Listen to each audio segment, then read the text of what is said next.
My name is vaknin. I'm the author of Malignant Self-Love, Narcissism Revisited. Whatever happened to empathy? Where have solidarity, charity, and compassion gone?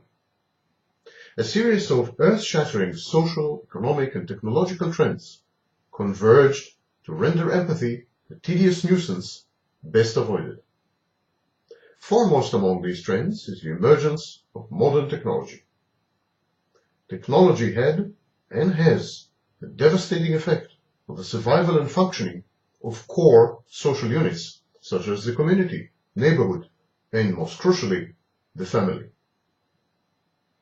With the introduction of modern, fast transportation and telecommunication, it was no longer possible to confine the members of a family to the household, to the village, or even to the neighborhood. The industrial and later information revolutions splintered the classical nuclear family and scattered its members as they outsourced the family's core functions.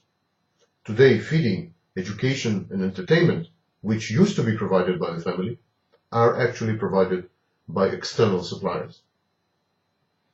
And this process is ongoing. Interactions with the outside world are being minimized. People conduct their lives more and more indoors.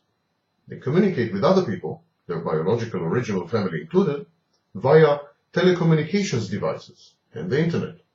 They spend most of their time, work, and create in the cyber world. Their true and really only home is their website or page on the social network du jour. Their only reliably permanent address is their email address. Their enduring, albeit ersatz friendships, are co-chatterers on Facebook. They work from home, flexibly and independently of others. They customize their cultural consumption using 500-channel televisions based on video-on-demand technology. No two people are watching the same program at the same time. Hermetic and mutually exclusive universes will be the end result of this process. People will be linked by very few common experiences within the framework of virtual communities. They will hold their world with them as they move about. The miniaturization of storage devices will permit people to carry whole libraries of data and entertainment in their suitcase or backpack or even pocket. They will no longer need or resort to physical interactions. Consider, for instance, the issue of screens. Screens have been with us for centuries now. Paintings are screens. Windows are screens. Yet the very nature of screens has undergone a revolutionary transformation in the last 2 decades or so. All the screens that preceded the PDAs, personal digital assistants, and the smartphones were inclusive of reality. They were end screens, where you watched them. You could not screen out data emanating from your physical environment. These screens were screen and reality, and that was their prevalent modus operandi. So this is the first type of screens, end screens, screens and reality. Consider, for instance, the cinema, television, and the personal computer. Even when entangled in the flow of information provided by these machines, you were still fully exposed to and largely aware of your surroundings. The screens of the past were one step removed. There was always a considerable physical distance between the user and the device, and the field of vision extended to encompass copious peripheral input from the environment. And now, consider the iPhone or the digital camera.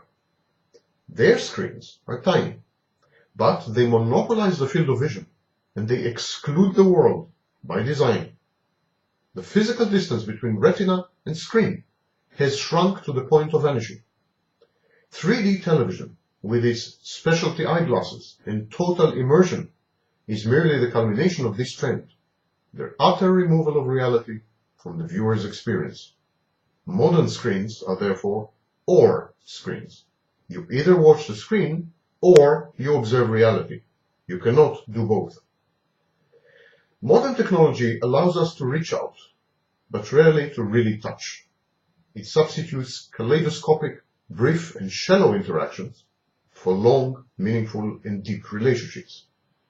Our abilities to empathize and to collaborate with each other are like muscles.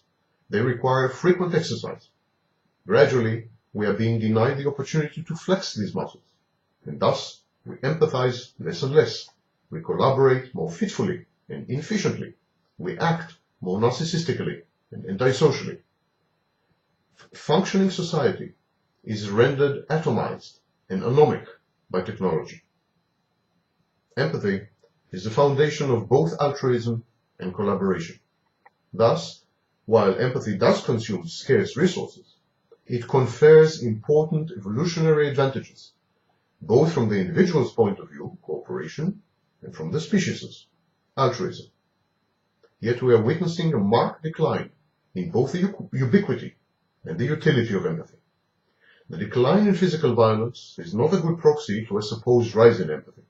Aggression and narcissism merely mutated into non-physical forms, and these are enabled by technology.